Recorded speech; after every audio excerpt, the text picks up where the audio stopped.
How's it going? And welcome to episode 224 of On the Wire, a proud member of the Pitcher List Podcast Network. I am Adam Howe, joined as always by Kevin Hasting. Thank you all for listening and watching as we record and on a very different schedule as normal on a Saturday afternoon for me, still bright and early in the morning for you, Kevin. How's it going? How's it feel kind of like differing for you recording like wake up, eat breakfast, let's get behind the mic? Yeah, I absolutely love it, Adam. I am a morning person. I've been up for hours. I love doing this. And I was pleasantly surprised, a Saturday late in the season, there can be several day games, and typically I'm a huge fan of that since I am a morning person. I love the 6 and 7 a.m. games, but not many today, which I was glad to see. So we don't have to try to keep track of what's going on while we're recording. Sure. We'll get them in before most of Saturday's games kick off here. Right. As you say that, of course, I'm always keeping an eye on the news channel in the Pitcher List Discord, and something just popped up, and we'll make sure we get that in there as well. So it's unfortunately, we'll have to talk about that one. But we have plenty of other news, as we alluded to last week, or at least we were hoping we would get a couple more trades to talk about in addition to the one we talked about last week. And we did. We will get to those. But unfortunately, we also have some IL stints, which is the part of the game. So let's get the bad news out of the way first. We'll get to the trades a little bit later. Kevin, starting us off, one of our favorites, David Festa, he hits the IL for the Minnesota Twins with right shoulder inflammation. Hasn't really been performing in such a way anyway, where you feel super confident about what he was putting out there for your teams. I had traded him away in one league, and I think I kind of stepped back from drafting him as much as you did. Were you still finding yourself putting him in your lineup regularly in the last couple weeks? No, I hadn't had him in my lineup, but I was holding in a couple of spots. I think I'd let him go in a spot or two. It was kind of a mix. It was a very team dependent situation, but it was a mixed bag. But I don't think I was starting him anywhere. I could be wrong. Yeah. Well, he won't be starting for you anywhere now. With shoulder inflammation, you got to be tempted to be dropping him this week in FAAB. Not a whole lot probably changing in the Minnesota rotation unless a trade happens, though, as they got some returns and what have you. So anything else of note in the Minnesota rotation that you're keeping an eye on as we head closer to the trade deadline? Not a whole lot. Because as you said, that they've gotten some returns, specifically Zebby Matthews back and performed absolutely wonderfully on Friday for those that had him in their lineups. That was great. And then they have an off day coming up next Thursday.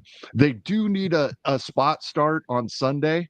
Roster Resource has Travis Adams getting that start. He's went 4 innings a couple of times for them this season. But with that off day Thursday, and that gets Zebby Matthews back in there Friday, and they'll be right back to their typical 5-man rotation, it appears to me.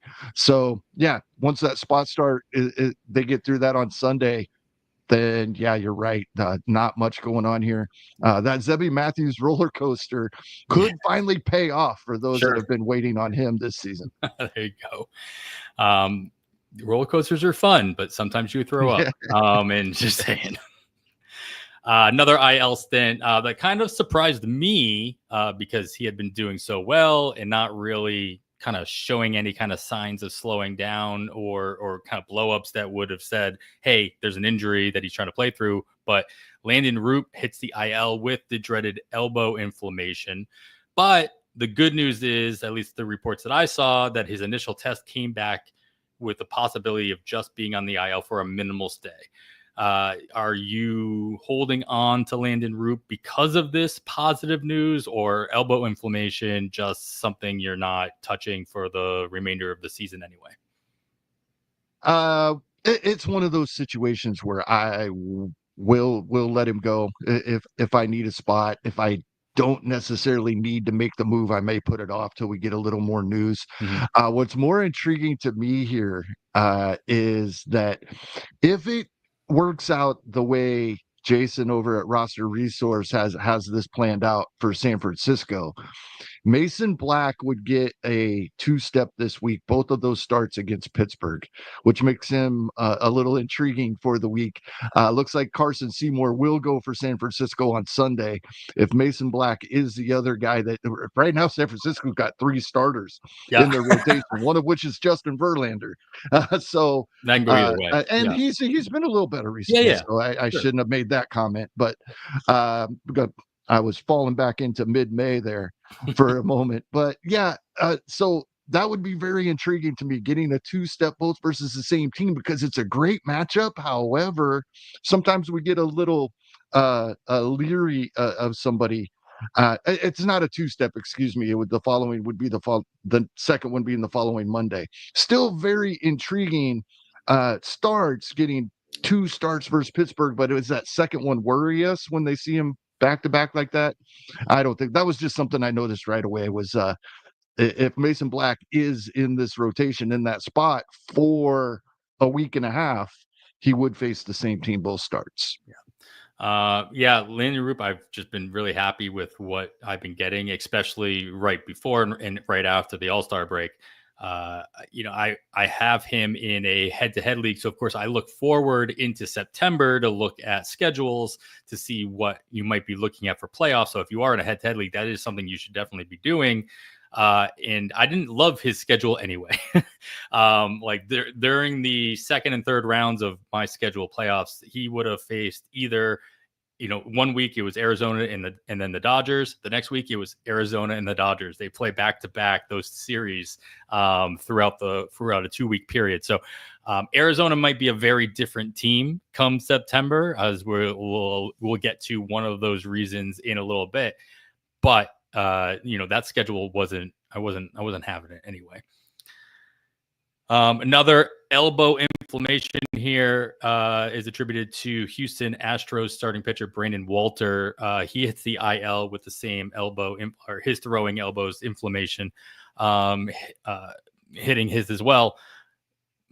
Houston has this apparently somebody said it in the Discord. I'm sorry, I can't give you full credit because I don't have it in front of me. But it's like Houston has this strange ability to continue to win with a bunch of anybody's. And they've been hit a lot with injuries this year. So they've had to plug and play a lot of different positions. Now they're having to do it again in their rotation, with Walter being one of those plug and play players. Who's going to get this kind of opportunity, the next plug and play opportunity for the Astros? And are you interested, just because they seem to find success on a winning ball club in general? Yeah, maybe. If it is Jason Alexander, as Roster Resource has, it's been a really up and down season at the major league level, pitching a handful of times for the Athletics, and then he's got 3 appearances, 2 of them starts for Houston, and including a start on Thursday when he went out and gave up 11 hits and a couple of walks, only 5 earned runs with that versus the Athletics. But he's also had some pretty nice performances. A 6th inning at the Athletics, his first appearance for Houston. When he was in West Sacramento, he had a couple of relief appearances and then just got bombed for 9 earned runs versus the Dodgers. Been very up and down, is what I'm saying for Jason Alexander. So then my question always goes to, well, who's he facing? And it appears he would get Washington on Tuesday, if he is indeed the guy they slide into the rotation there, and then at Miami the following Monday. So he becomes intriguing to me, probably down my waterfall a ways because of how up and down he's been. I don't have a lot of confidence there. Sure. But the matchups are at least somewhat appealing, not as appealing as Washington and Miami have been in the past, but still not somebody I'm scared of. So definitely becomes a consideration. And after all that mumbling, I probably helped nobody. Because, yeah, he's intriguing, but I'm not really confident. But I'm definitely taking a look. One of those guys. Those are the kind of guys we need to know about, though. That's true. So, yeah, Houston's just an interesting situation at the moment. Still, looking like they'll take their division, but at the same time, just kind of making it work with a bunch of guys like this that you need to know exactly. And they have several guys that can be coming back soon, though. Sure. This is something I'm glad this is coming up because there wasn't really a spot for it, but I thought of it a day or two ago that it would be worth bringing up. Houston does have several. Arrighetti can be back soon. Christian Javier is back soon. I believe Luis Garcia maybe as well. So all of these guys to keep an eye on in the near future for Houston. To your point that you were just about to make when I interrupted, they just got to tread water for a little bit here and not let Seattle get too hot while they buy some time. Mm-hmm. Perfect. I just saw some more news come through, so I'm adding that into our outline. We'll get that in a little second. I haven't looked, so I'm excited to find out. Yeah, it was actually a piece of news that was minor all by itself, but it reminded me of a bigger piece of news that I had not put on here as well. So that worked out nicely. We'll get to that in a little bit. Another getting away from elbow inflammation, and we'll get to wrist sprains now. As my Boston Red Sox lose Marcelo Mayer with a wrist sprain, they bring up David Hamilton, which I'm a big fan of, and not Vaughn Grissom, who's been doing very well for himself in AAA, and instead go with the hand that they know, if you will. David Hamilton's been up and down all season long, kind of filling in the gaps where needed. I mean, I'm seeing this as a possibility that they want to keep Vaughn Grissom hot in AAA so that he becomes more tempting in a trade opportunity as the Red Sox continue to hold on to a wild card spot and possibly are buyers come the deadline in a couple days. Does David Hamilton start with David Hamilton? You see him becoming relevant once again now that he's up and kind of taking whatever playing time that they can give him? Fortunately, I was hoping to see more playing time. Now I know it's only been 2 games, but I was hoping that one was versus a right-handed starter, the other versus lefty starter. So my hope was that I would have seen a start there because I'm always interested in David Hamilton's stolen bases, especially when Boston gets a series with Houston next weekend. We've talked about Miami quite a bit over the past few weeks as far as targeting for stolen base streamers. Houston is closer to Miami in the amount of stolen bases they give up than they are to the 28th place team, which means they're right there with them. Miami is by themselves. Houston is pulled away from the pack as well. They're just behind Miami. And then there's pretty good grouping when you get back to the third worst. So targeting Houston as well as Miami, I would love to recommend David Hamilton for next weekend, especially with I believe the matchups, we should see a couple of lefty. Oh, we see David Hamilton versus righties, don't we? Do I have this backwards? I thought, yeah, that sounds right. Yeah, so it would he'd probably only play one of those 3 games anyway. So this actually is going to my original point. I really wanted to be interested in David Hamilton here, but unless we see more playing time, I'm just not going to be, especially now that I corrected myself. And even though he gets Houston next weekend, at best, we're probably seeing 1 start. Yes, he will play. He will pinch run and be used as a defensive replacement late in games if you only need stolen bases and can afford to miss out on the rest of the categories.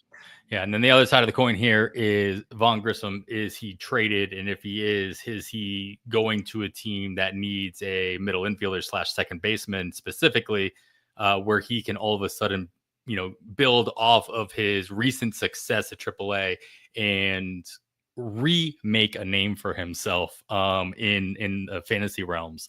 If you're desperate for a second baseman, are you at least watching Vaughn Grissom at this point and where he ends up? Yes, absolutely watching. That third time could be the charm, right? Yeah, After Atlanta, Boston, we've been excited for him both places, and I think there will be excitement if there is a third place as well. Yeah, yeah. All right. So moving on from my Red Sox, and we'll go into your Kansas City Royals, Kevin. A lot to talk about here, a lot going on. This was one of the newer news pieces that happened just during the game that's happening as we're recording this. But first and foremost, they did get MJ Melendez back from his rehab assignment. They got Hunter Harvey back in their bullpen from his rehab assignment. And then MJ Melendez was actually put into the game today. He didn't start today, but he was put into the game after Jacques Caglione exited the game in the second inning. Not sure why, unless you've seen something since specifically telling us why that might have happened. How concerned are you about Jacques here? And has MJ Melendez actually been playing since his call up, or is he just being put in when somebody gets hurt? Yeah, it's only been a couple days, and in fact, it may have just been Friday that MJ Melendez was recalled. I am intrigued. I'm not going to go out there and tell people to be picking up MJ Melendez. I don't have him listed in the power section categories later, but keep an eye out. I was in on the changes MJ Melendez was making in the offseason, and in spring training, they appeared to be working. They absolutely were not working in late March and early April at the major league level, and he was sent down. Now, I've seen conflicting reports. When I'm reading stuff from the Kansas City beat writers, some say his revamped swing is catching on again. Others say he's scrapped it and went back to his original swing, which one's going on? And yes, if we get clarification on that, that would affect my decision. I think my hope it is the revamped swing. It's now working out. He's getting it going because what he was doing in the past was not working. And going back to his old swing, if that's how it's been, maybe it's not exactly the old swing. It's just not what he was doing in spring training either. So this is something I want more clarification on, but definitely keep an eye on MJ Melendez. We know the power is there. If he can make contact, he just hasn't at the major league level for most of his career. Yeah. Well, we'll cross our fingers also for Jacques to be okay. And if we see anything come through before we're done recording, obviously we will include that somehow, some way. I mentioned Hunter Harvey returning as well. Obviously, doesn't really play that much of a role into the back end of your bullpen, even if you make some trades. But and by you, I mean obviously the Royals. But there was a team that got a pitcher back from rehab that could play a role in the back end of their bullpen, and that is the Texas Rangers getting Jon Gray back after an extended absence.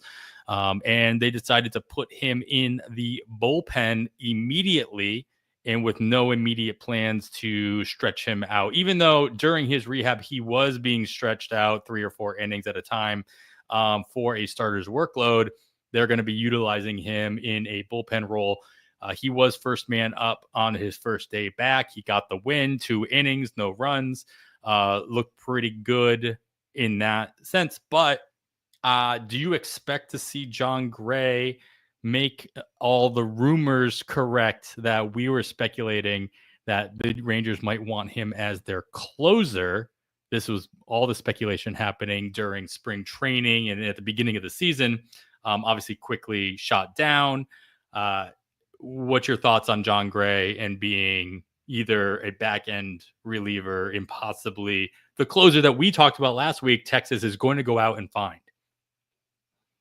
Yeah, and then Robert Garcia has been really good recently, so that, throughout all of this for Texas, now that they have been giving Robert Garcia some save opportunities, he's been really good since I think June 5th was the last time he gave up more than a run.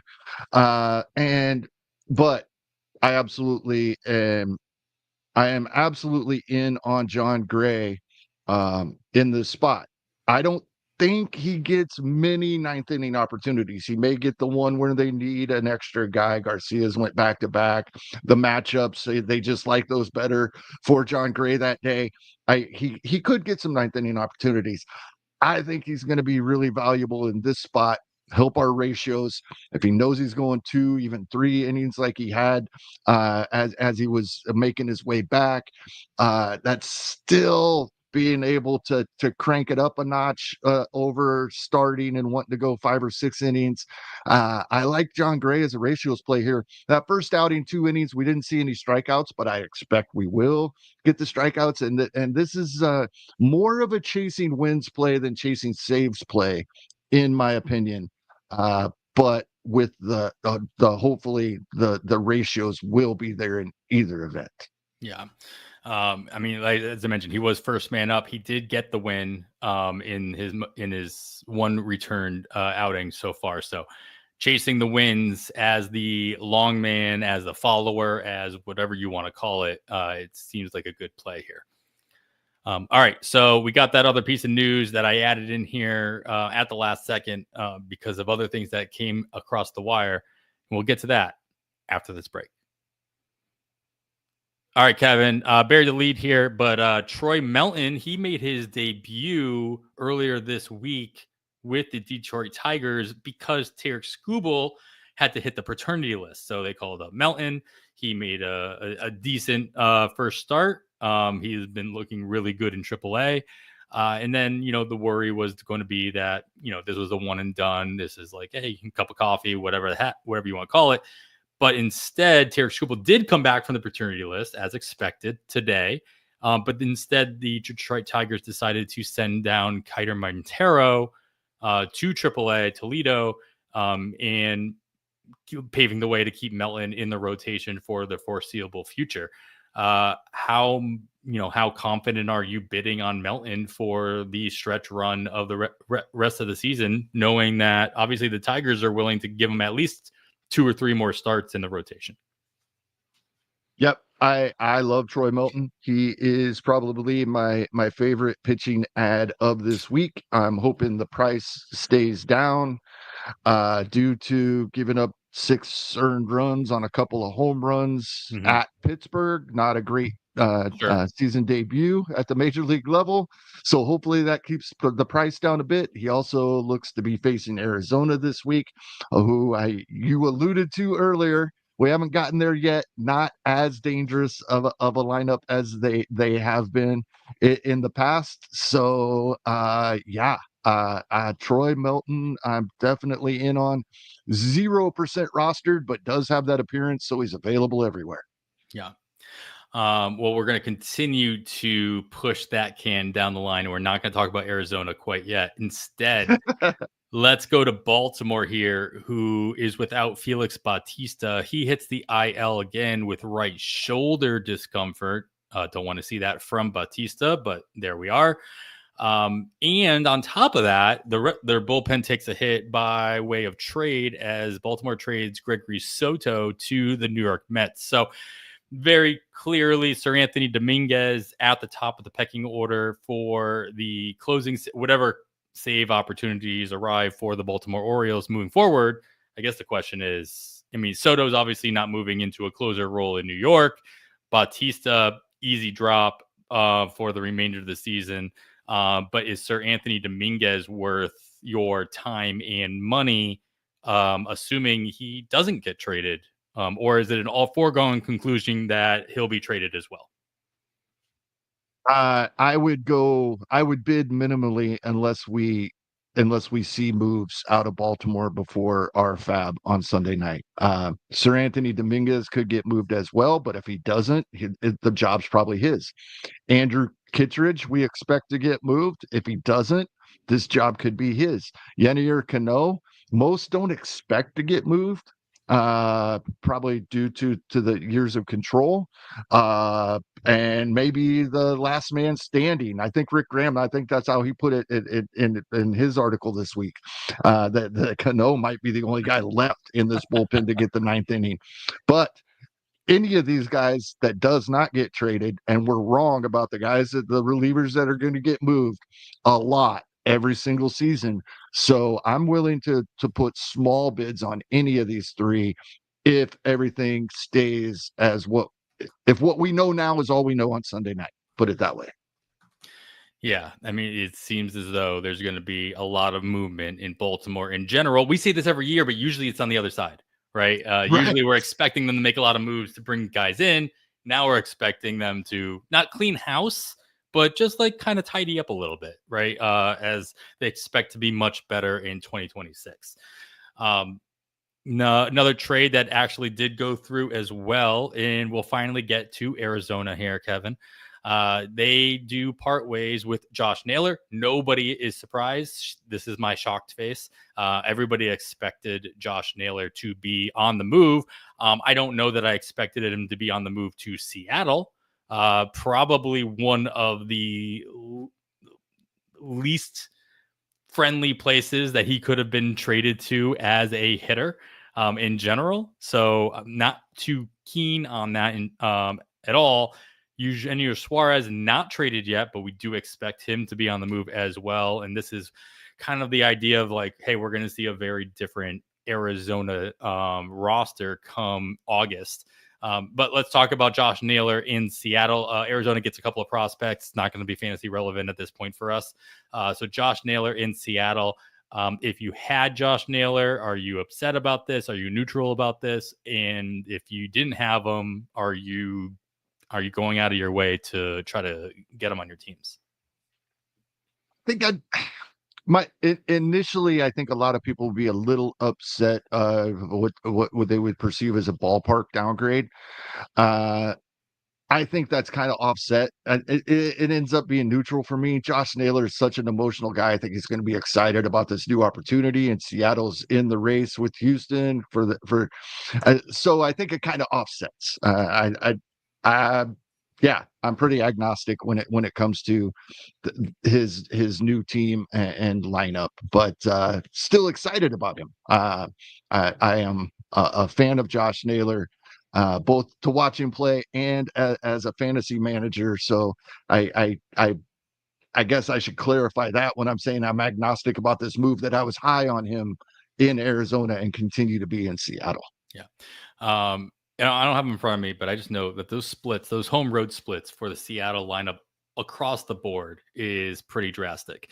So maybe Josh Naylor can be the difference maker there. Maybe this is a team stat that I'm talking about, not an individual stat. So it doesn't necessarily impact Josh Naylor directly. But that ballpark is just proven to be not friendly in general. All right, so let's move on. As I said before, Eugenio Suarez, not traded yet, but I'll tell you where he's not going to be traded. He will not be traded to the New York Yankees. Instead, the New York Yankees, well, I can't say that. I mean, New York Yankees will find a way to trade for somebody if they really want to, but it's less likely now as they make a trade for a different third baseman, Ryan McMahon. Crazy. Colorado made a move. A kind of move that we all kind of saw coming, and they actually did it, right? So Colorado gets rid of Ryan McMahon, who still has 2 years on his contract, and the Yankees will be picking up 100% of said contract as well. Colorado's not eating any money there. They are expected to call up prospect Warming Bernabel. Hopefully, Warming, I am saying your name right. Apologize if I'm not. The other piece of Yankee news that I'm going to lump all this together is that Aaron Judge is ongoing testing for a, quote, elbow issue.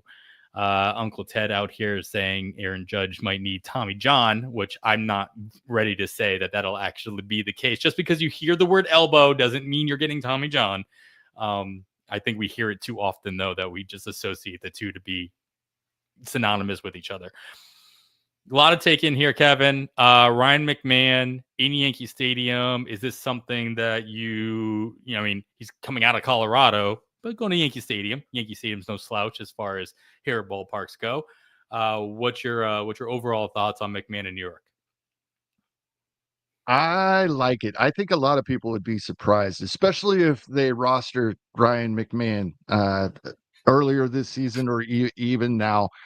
Most are down on him quite a bit, but would be surprised, I think, to realize he does have 16 home runs. Now we're about 2/3 the way through the season, so that's not huge, mid-20s home run, but his career high is 24, and we've been excited about him over and over and over again. And he's out there going to meet or exceed, it appears, his career high in home runs. Not a great batting average, but not particularly poor for him either. But this is what I want to get at, is his career splits home and away. Yes, about almost 50 points in batting average lower away than home throughout his career.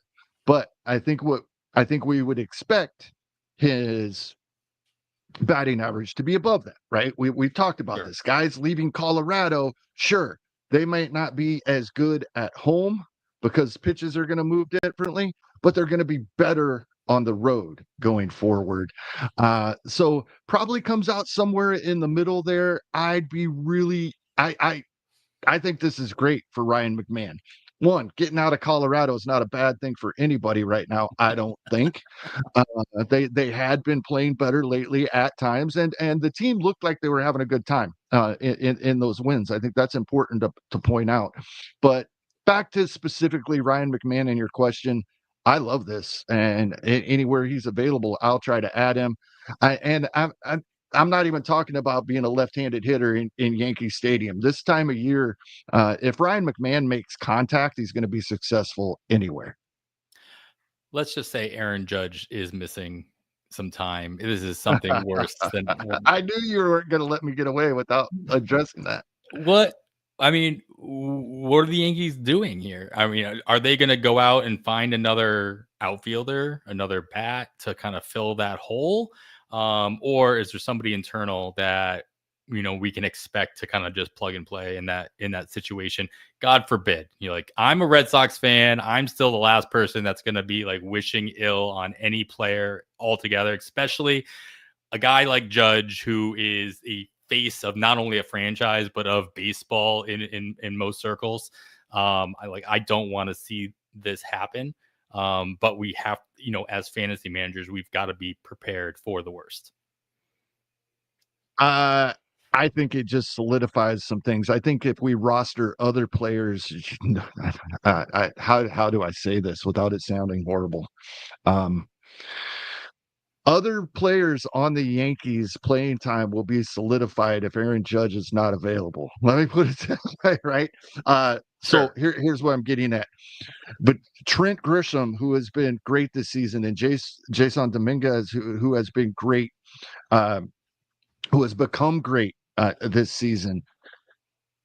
Three of the last 5 times the Yankees have faced a right-handed starter, one of those two has not been in the lineup. Right, another one of those times, Giancarlo Stanton was not in the lineup. Right there at 80% of we got 80% of it covered just by Dominguez, Stanton, and Grisham playing every day. So I think yes, it's a huge blow.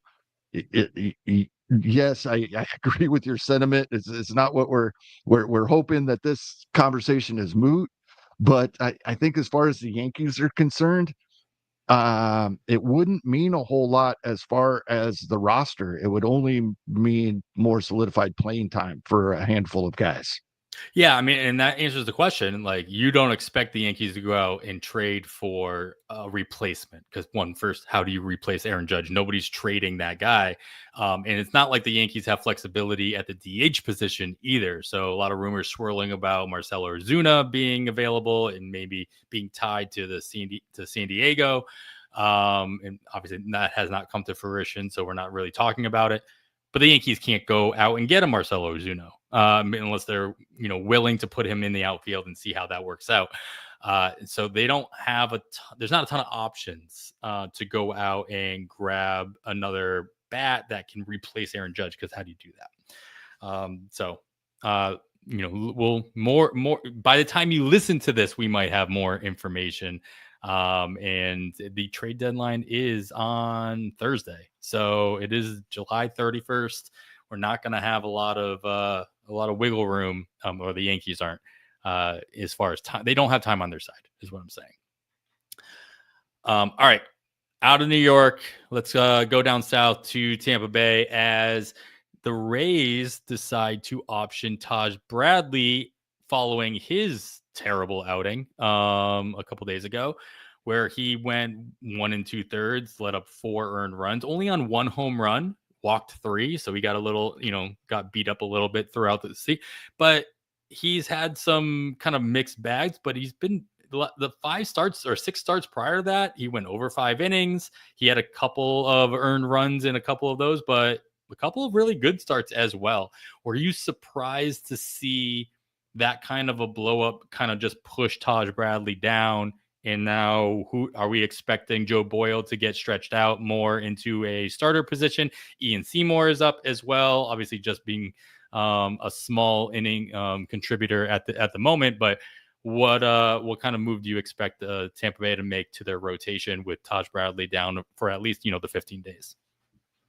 Yes, I was surprised, only because we were told just a week ago that Joe Boyle is a long reliever. Sure. But I am not surprised that he's sliding right into the spot when Taj Bradley had such a horrible outing. And I got super excited. I rostered Joe Boyle in a lot of spots. I've been where I didn't have him, if he was available, picking him up recently, even though we were told this was a relief role.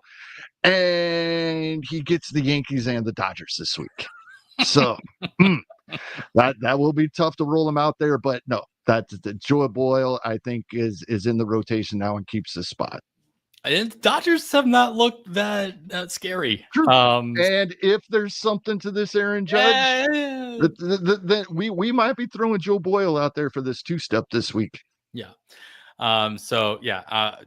Feeling all the same sentiments toward Joe Boyle as you. So I will be looking. I'll be rolling the dice next week in everywhere that I go. And I wonder how difficult it'll be to get him now this weekend in FAAB, based on this news and expectation. Just the strikeouts are they're too tempting, but even with the matchups. Yeah, he's not available in many spots, but check. He is 90% rostered even in the 12-team online championships, but always check. Last piece of news here, a very small one. Earlier in the week, St. Louis DFA'd Eric Fede. I have not seen him get picked up anywhere. Again, if you see something that I'm missing, let me know. But do you expect him to get picked up somewhere? Probably. This will probably be somebody's gonna need somebody like Fede, because when the Angels made this popular over the past couple of seasons, this is the team I think of anyway. But when we get once the trade deadline is over, they're going to cut all of their guys that are on veterans, expiring contracts that are more than the minimum, right? Hoping that if somebody picks them up, then that they're paying part of that contract. So we've seen them do that the last couple of seasons. Someone like Fede, right? That the team picking him up only has to pay the league minimum. So he might be the replacement for a team that is cutting players later in the year. I expect to see him on a roster shortly after the trade deadline, is basically what I'm getting at. Yeah, I expect Fede to be picked up by a team that's looking to trade away all of their rotation pieces, like a Pittsburgh or maybe even Atlanta, and you plug in Fede so they don't have to call up any prospects at the end of the year. That maybe either very already. similar reasoning to mine. Yeah. And let's also be clear. I don't know if the rules were changed or clarified. Teams can still DFA players after the trade deadline, but they can't trade them. And this was this is what you were alluding to, that the Angels did a couple years ago and just dropped it was actually genius.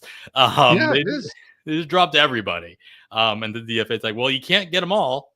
And so everybody got picked up. And then I feel like the White Sox did it as well. So anyway, you can still get rid of these contracts. You're just not going to, all you're going to be doing is getting rid of contracts. You're not going to be getting anything in return for the assets. All right. Plenty of news to go through. Hopefully, well, it's always, we're getting closer and closer to trade deadline. So there's always something that could happen between now and by the time you're listening to this on Sunday. So obviously make sure you're watching the newswire and adjusting your bids accordingly. But for now, we're going to take a quick break. And when we come back, we will get into our recommendations for this week. And luckily for me, we get to use PL Bot's recommendations as well for next week's FAAB considerations. So we'll get to that after this break. All right, everybody. Thanks for joining us here on the Wire, our 224th episode, Kevin. As we head closer and closer to the trade deadline, a lot of things can happen. A lot of things have been happening already. We went through a bunch of news, and most of it / all of it, all FAAB related. Of course, more things may have happened throughout the course of the week, and you should be listening to the First Pitch podcast every single day to get your fill of everything you need to know to win your fantasy leagues. Jake Crumpler and Trevor Huth have you covered there. Nick Pollock is back at it every weekday with his Plus Pitch podcast, talking about all of the starting pitching results from the day prior. And giving his insights there as well. So make sure you listen to those two daily podcasts. They are still going strong all season long right here on the Pitcher List Podcast Network. But without further ado, Kevin, we got some bids to make on Sunday. Who are we going after in the power category? We always start here: home runs, RBIs. There's obviously an opening that has been created by some of these trades. We talked about that happening last week. And of course, somebody's got to fill the gaps. Who are you eyeballing? Yeah. First of all, in 12 teamers, Dalton Varsho is available in half of them, and we expect him back this coming week. Like he's only rostered in 51% of 12 team online championships. He is 100% rostered in main events, but in 12s, I'm definitely looking at Dalton Varsho. We typically think of him as a speed guy or a 2020 guy, and it used to be, like upper teens home runs and then mid 20s stolen bases. I think we're getting, as he ages, we're getting a shift there. He concentrating on the power more. He is swinging more. And I think that is him realizing that as he ages, his power is a more dangerous ability that he has than his speed, as he may lose half a step getting older. So I like Dalton Varsho actually for power as he comes back in those 12 teamers. And then in Arizona, you briefly mentioned him earlier, Pavin Smith. A lot of people were excited about him in the offseason prior to the trade for Josh Naylor. And then that kind of got dampered, and he was into his not as much playing time that we've seen most of his career. We may only see him now. He's not back from injury yet either. We may only see him in a strong side platoon when he does return. However, I think there's a good chance they just have to play every day because of what you brought up when we were talking about Josh Naylor. Eugenio Suarez is probably getting traded as well. So we may see Pavin Smith every day, rest of season, once he returns. And if so, then that excitement that we had in the offseason will be warranted for the last 2 months of the season. So, and I'll bring this up only because the projections for him are pretty positive in Arizona from PL Bot. Pavin Smith's not coming back tomorrow. In the meantime, Tristan English looks like he's going to be filling in that first base spot. for at least for the next week. PLBot has him projected with these matchups that he has coming up. And that's the thing about PLBot projections, right? Is that they are taking, this is like one of the very few projections out there that is taking into account the PLV projections of both the actual individual player, both on the pitching side and the hitter side, and who they're facing and what, the types of pitches that they might see, what they've been showing in PLV on both sides of the ball. 1.2 home runs projected for English, and all the playing time he can possibly handle, because again, Pavin Smith is still working his way back from that oblique injury. So I think Pavin Smith is going to be a pretty obvious play here because of, already, like as you mentioned, the hype around him earlier in the season, the expectation of Naylor being traded and Pavin Smith moving right back into that spot. But it's not happening this week, probably. So Tristan English, don't forget about him if you need a corner infield and some extra pop in your lineups. And my favorite thing about Tristan English so far is that he's been up for 2 games. They faced a righty in one, a lefty in the other to start those games, and he was in the starting lineup for both of them just right out the gate. That's good for the playing time until we see Pavin Smith. Mm-hmm. All right. Well, also to throw out there, and then if Eugenio Suarez, when Eugenio Suarez is moved, maybe we see both of these guys rest of the season, and you stumble into, I say this when it comes to streaming pitchers a lot, right? If you're not streaming pitchers, you're never going to hit on the breakout guy because whoever streamed him has him rostered. Same can go for hitters. We just don't see it as often. And if Tristan English hits the ground running and then Suarez is moved too, you may have a guy you can use the rest of the season as well. Yeah, agreed. Good call out there. All right, let's move into the speed categories here then. Stolen bases and runs. Obviously, you talked about David Hamilton earlier on. Yeah. It's just a matter of whether or not he's going to see enough or any playing time this week and beyond. So who else might be out there to get me some stolen bases? Yep. A guy that we have brought up multiple times in recent weeks because he is starting to get more and more playing time. Not the playing time I thought we were going to get this season for Jacob Young in Washington, but he is getting double-digit plate appearances each week. And I talked earlier about I really wanted to like David Hamilton, and I do if he will get playing time. So this could change over the weekend. Monitor this. If you think David Hamilton's getting some playing time, I want him in my lineup in the leagues where I'm comfortable in my other categories, but need stolen bases. Right? He's got his OPS is under 600, so it's understandable why we don't see him often. But his defense and that speed, love it. Jacob Young, Washington is facing Houston the first half of the week. So if we see Jacob Young out there 2 out of 3 games versus Houston, which is about the playing time we've been seeing out of him, I do expect at least 1 stolen base and in that series. So possibly multiple stolen bases. And the thing about Jacob Young is he still gives us batting average. Doesn't give us a lot of anything else, but typically we're going to get a decent batting average even in these short samples when we plug Jacob Young in our lineup. Yeah. Well, the name that stuck out for me from PL Bot here is somebody we brought up quite a bit, I think, last season on and off, especially toward the second half of the season. Blake Perkins came back from the IL for Milwaukee late last week. And that was because Sal Frelick went on the IL for them, and that was like a 1-for-1 swap there. And he's been pretty much their center fielder almost every day. He's played all but 2 days so far, started in center field for the Brewers. And this is obviously a guy whose calling card is to steal bases whenever possible. And PL Bot's got him. Let me pull that one back up. Blake Perkins, they've got him projected for at least 1 stolen base on the week, and that's a pretty tall order, or pretty high praise when trying to project stolen bases. Stolen bases are almost as difficult to project as saves when you don't know the situations at hand. So Blake Perkins getting plenty of playing time, has plenty of speed. I like the call out by PL Bot here for available guys. Jacob Young's right up there as well.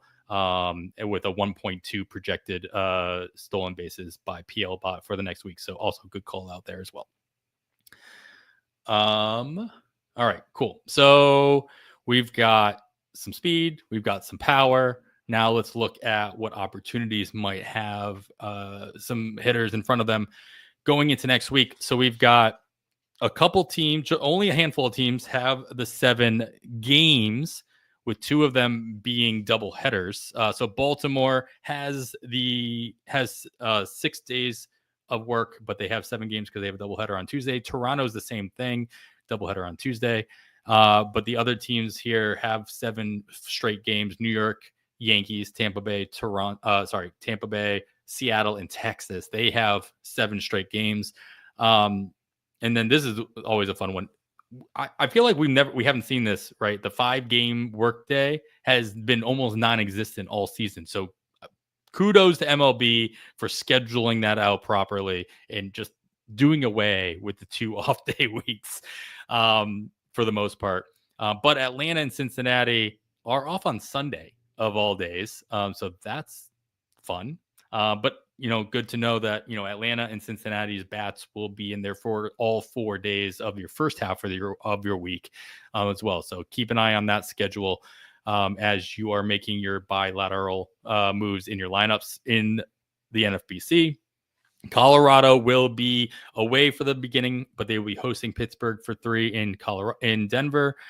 Cincinnati will be hosting all week. They'll be hosting the Los Angeles Dodgers and Atlanta for 3. Tampa Bay will be out of George Steinbrenner Field, but they go to Yankee Stadium. What's the difference? But they will be hosting the Dodgers. So the Dodgers have a nice little road trip ahead of themselves as they go into Cincinnati and then they go into a minor league stadium in Tampa.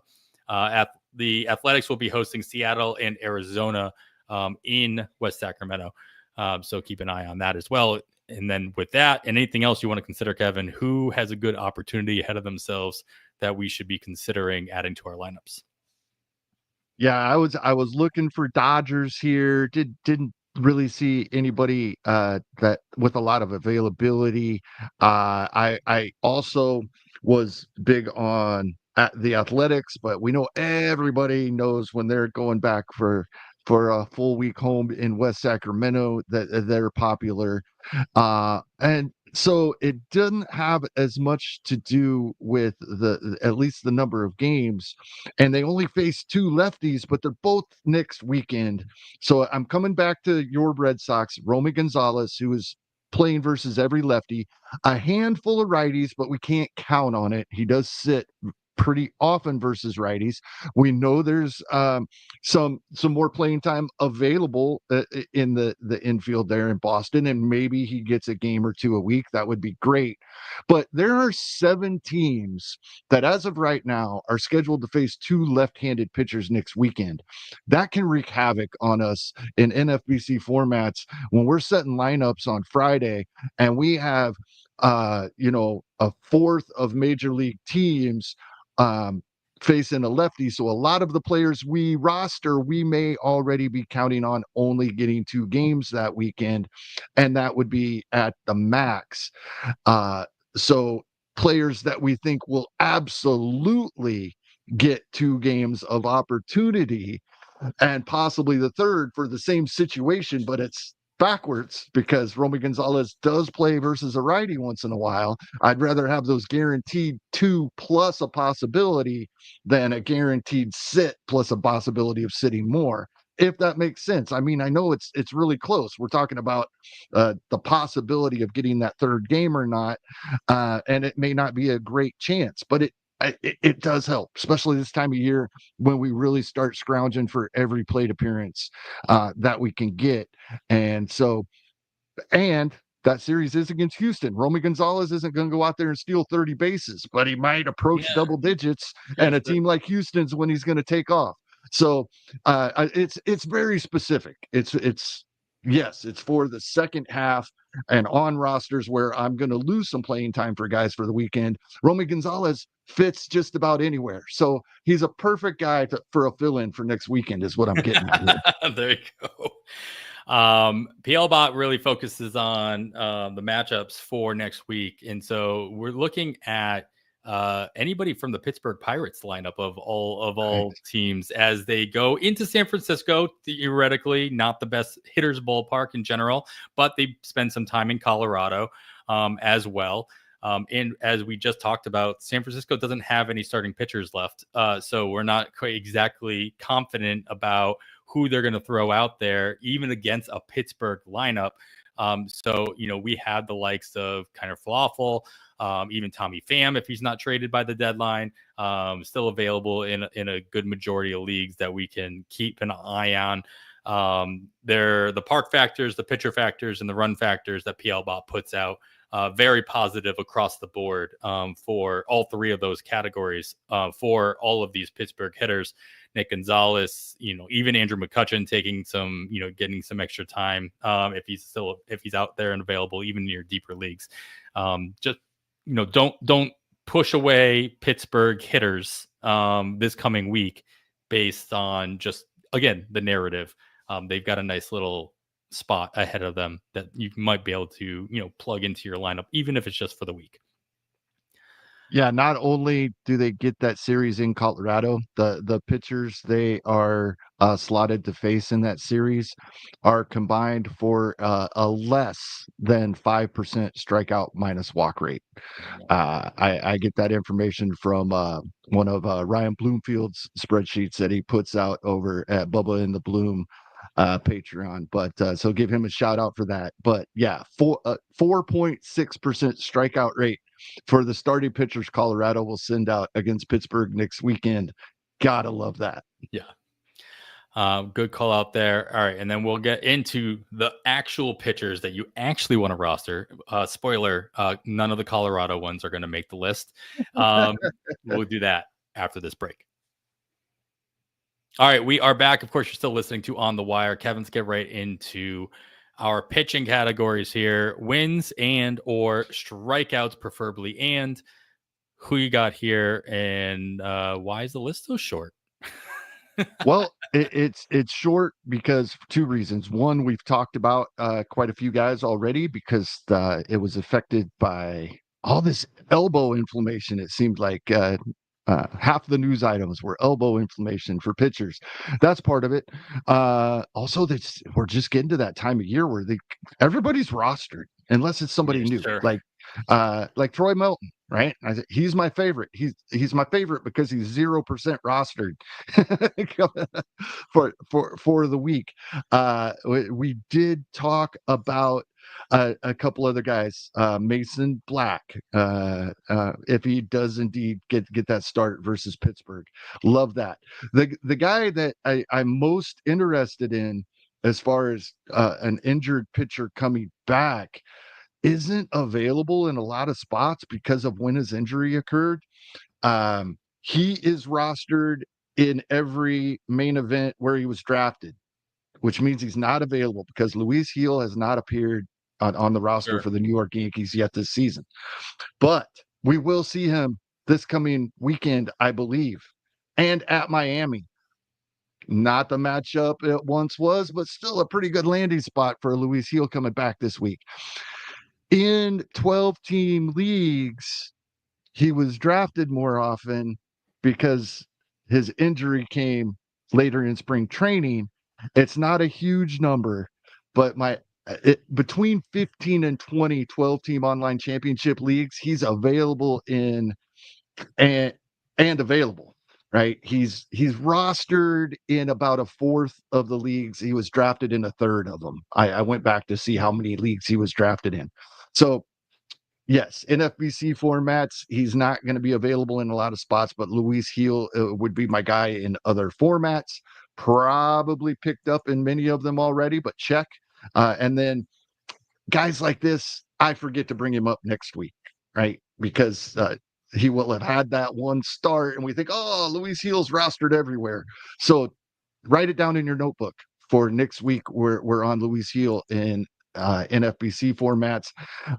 There was a couple of Bailey Falter, I think is better than a lot of people realize. Still some availability out there. That's that at San Francisco start for the Pirates when you were talking about their hitting lineup. That's the series that Bailey Falter gets his start in. I like him there.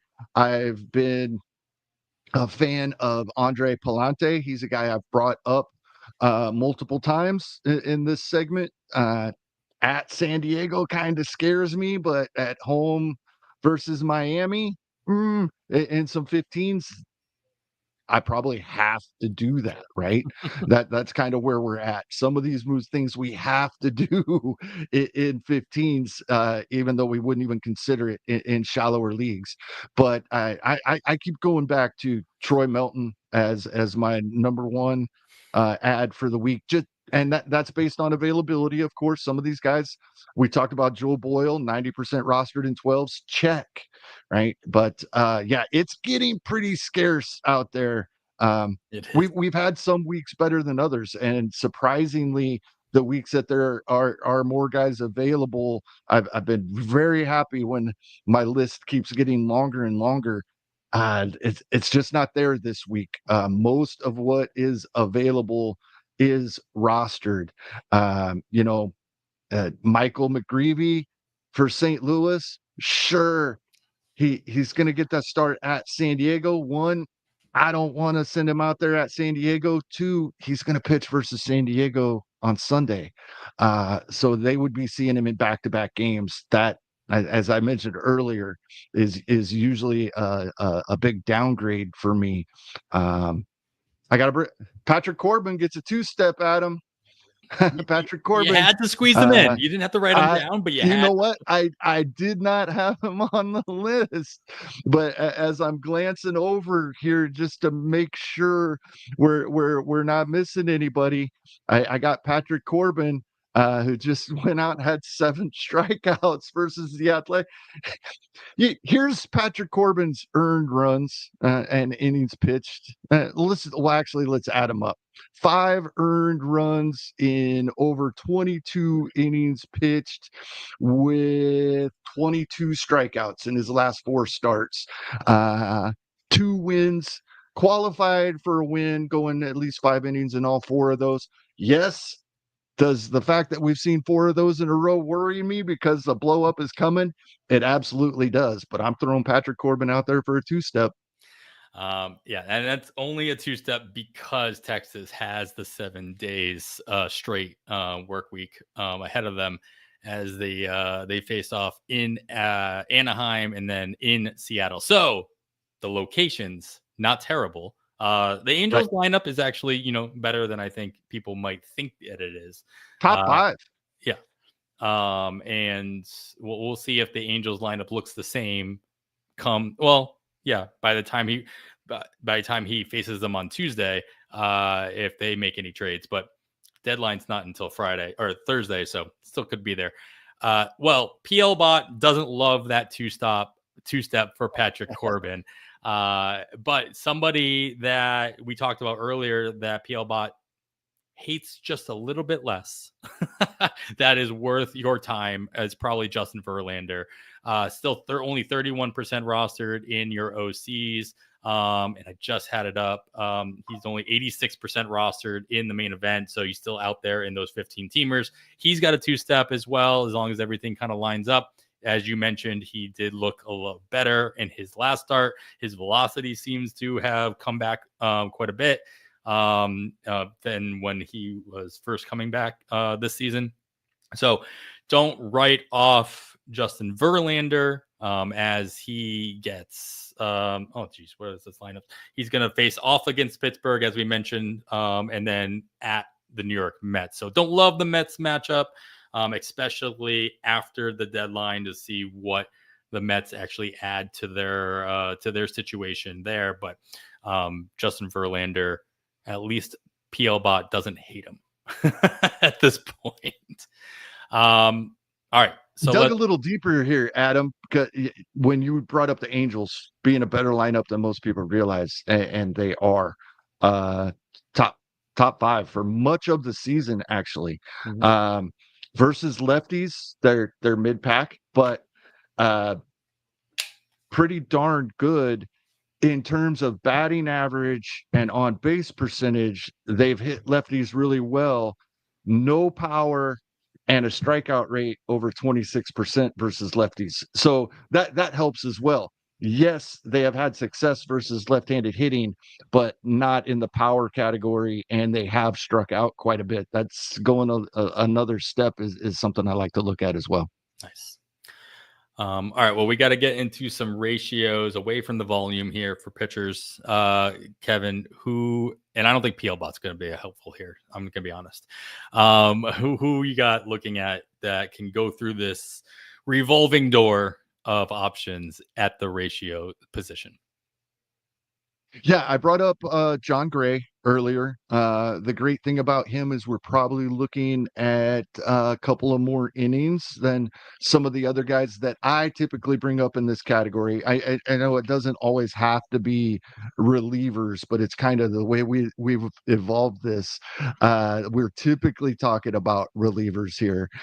So the fact that he's getting multi-inning appearances, and we believe he will continue to do so, gives him a little bit of a bump.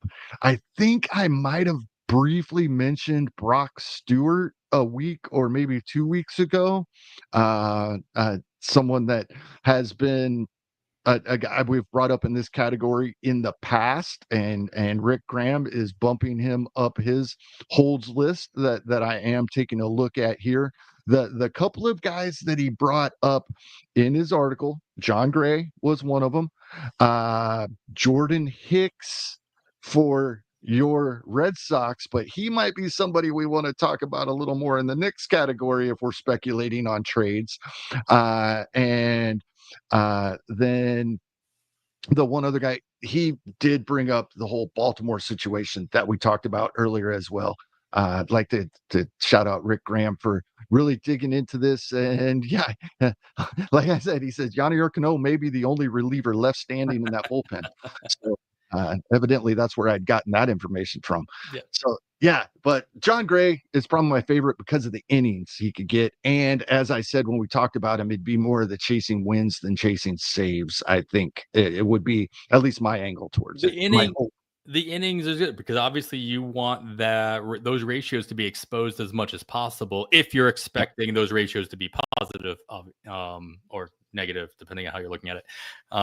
So yeah, the innings make a big difference even in this category.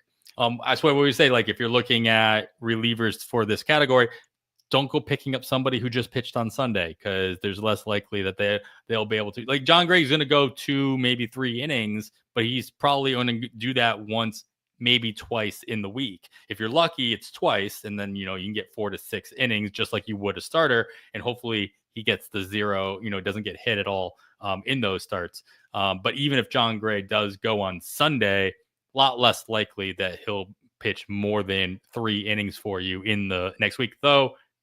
As we mentioned, Texas does have the 7 games, so there is extra opportunity there. All right, saves. This is always the category that we talk the longest about at the trade deadline, especially since no moves have been made yet, except for the Felix Bautista wasn't a trade; it was an injury, and we've already talked about Baltimore enough. So, what kind of opportunities are you expecting to be targeting this Sunday in preparation for a hopefully flurry of moves that we see at the end of bullpens? I will throw out the low-hanging fruit. Do we expect Philadelphia to bring in somebody besides David Robertson to be their actual closer?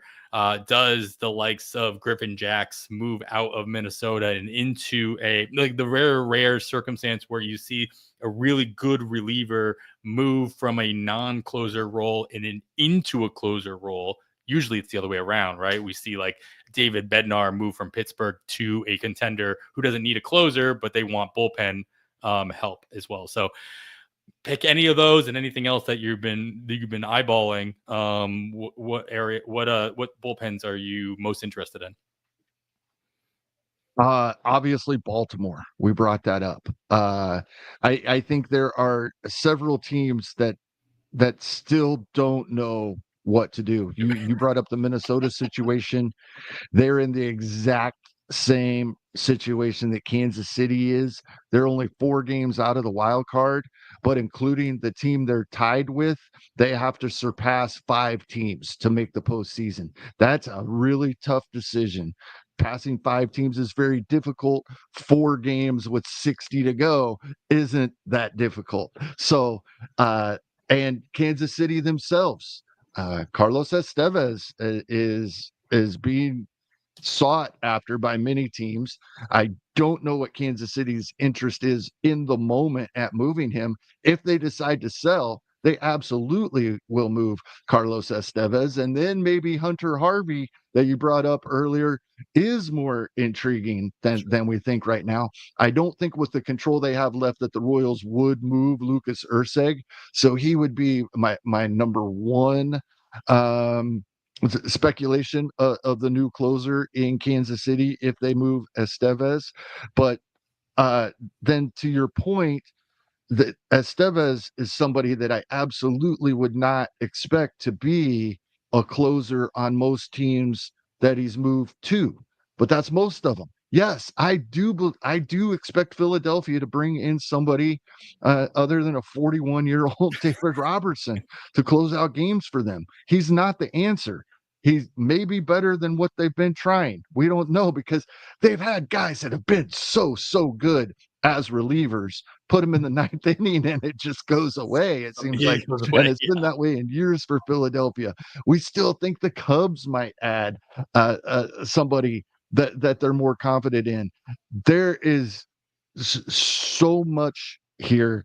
I don't think that I would assume that any closer I have is going to lose his 9th inning opportunities. We have to be prepared that they might, but I don't think there's anybody that is an absolute, because what we've seen in past years, and David Bednar, we're going to keep bringing him up. This is the 4th year that we're expecting him to get moved at the deadline, and he has not been moved yet. So don't assume you're losing anybody, but be prepared that you could lose absolutely anybody because of some of the guys that may be available. Then they could bump almost anybody out of their spot. And then we got teams that keep winning games, that even when everybody's healthy, Dodgers, who is their closer. We got Blake Trinan coming back there. Is he their answer, or are they going to bring in some of these guys? But yeah, some of the teams that we expect to be in this, and we expect to be in the postseason, and they're vying for better spots heading into the postseason, like the Cubs, perfect example. I think absolutely could bring in somebody. So I guess what I'm saying is we really have to be monitoring this to a T and be able to make these decisions. If we see a couple of relievers traded at 8 p.m.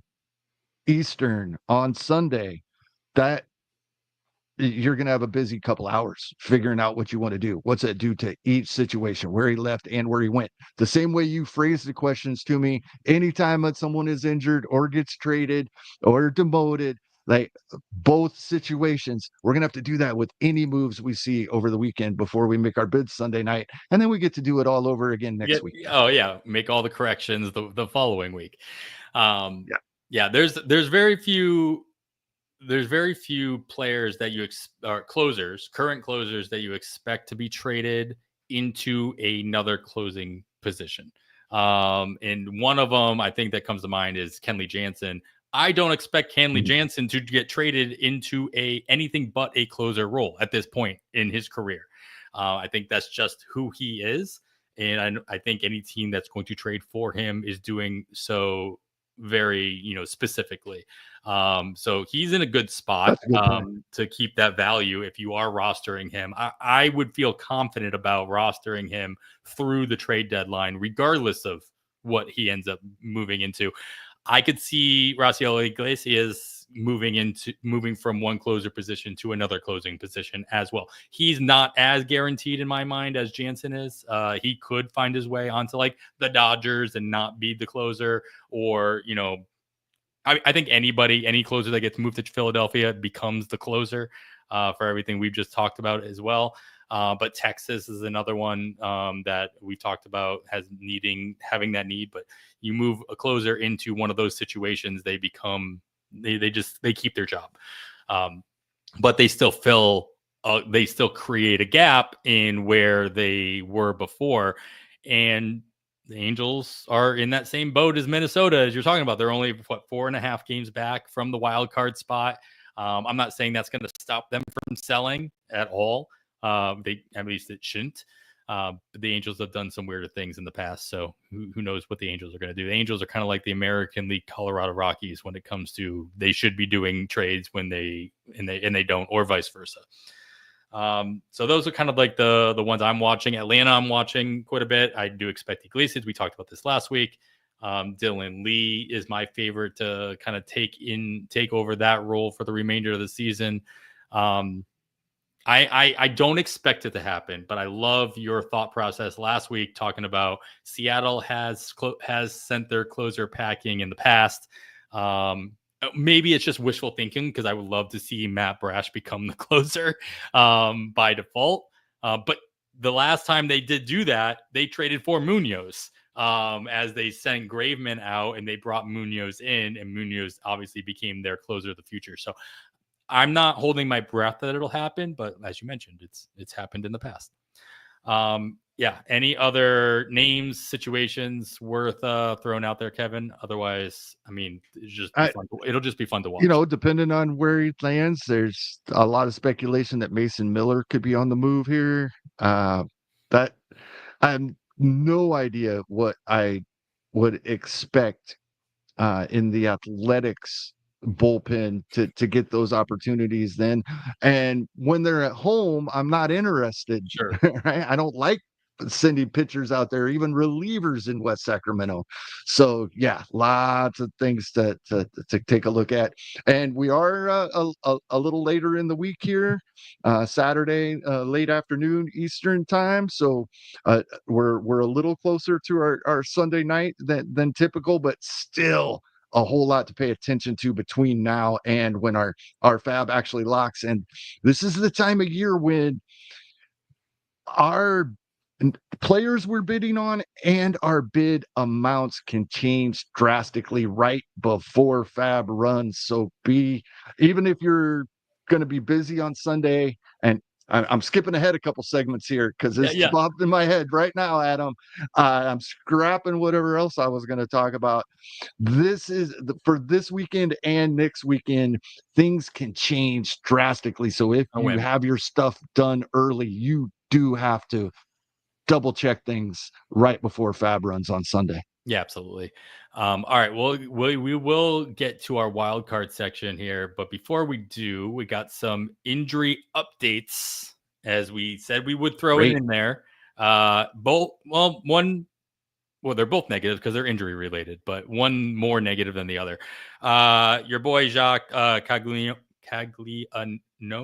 I know I'm going to say it wrong. So I've been saying Jacques the whole time. He did exit his game. We talked about that, but we learned now that it was because of a hamstring injury. So I'm expecting an IL stint from this, but we'll get more word on that. By the time you're listening to this, maybe you'll know more. And then the other one, the big one here is obviously in New York. Aaron Boone does not have a torn UCL, just a flexor strain. So he will go on the IL, and he'll probably be DHing quite a bit. Aaron Boone said when he does return from the IL, no word on how long that IL stint will last. But he's not out for the season. You're not dropping Aaron Boone, and he's not having TJ, at least as of this recording. So I don't know if that changes anything. Yeah. The biggest thing I took away from that New York Yankees news is Giancarlo Stanton has been really good, and he's the one that will lose out if Aaron Judge has to DH when he returns, because I don't think they're going to try to send Giancarlo Stanton out into the outfield again, at least not on anything close to a regular basis. So get what you can out of Giancarlo Stanton now. I think we brought him up either last week or the week before, how great he has been since his return, not playing quite every single day, but pretty close. And we could lose that if Aaron Judge has to DH. Yeah. So those are some wild card turns of information. But now, Kevin, any wild cards that kind of fit the bill when you're going to spend your FAAB dollars? I feel like I disappoint you in this category quite often, Adam, especially at this time of year. It's hard not to. But I have one. Okay. I have one this week. I think we will see. I don't think it's for about 4 more weeks. I think this is end of August, so that he is eligible for the postseason, being before September, but late enough that he is still rookie eligible next season. And that's JJ Weatherholt in St. Louis. He was a big prospect anyway, coming into the season, all season long, tearing the cover off the ball. I think he's got like a 950 OPS on the season, not just since his recent. He got promoted 2.5, 3 weeks ago. Got better. It seems he is been great. And yes, St. Louis is still in the race. St. Louis can use a guy like him. Mason Wynn has shortstop locked down. Burleson has been playing nothing but second base for about 2.5, 3 weeks, and mostly prior to that. But he has played some left field even this season. And that, I think, is where St. Louis can improve their lineup for their stretch run, is we get JJ Weatherholt for the last 5 to 6 weeks. And so if you have room, he's probably worth the stash. That's only about 4 weeks away.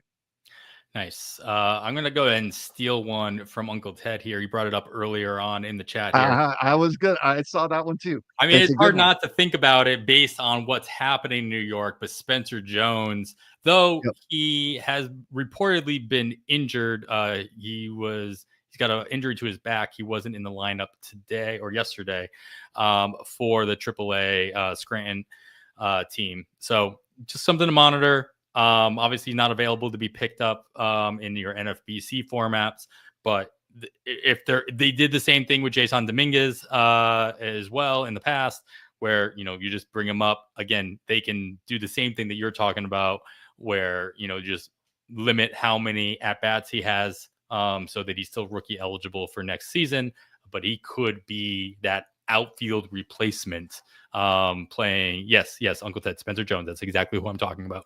And so that's somebody just to keep an eye on. It's based on this certain situation. I wouldn't have expected Spencer Jones to be called up this season if it weren't for these openings happening at the perfect time, especially if they don't actually make some kind of move for outfield help at the deadline, which we both don't expect to happen. One other name I want to bring up before we go, Adam, is just because I don't know if he really fit anywhere, or he could have. You could think of him in power, you could in opportunity.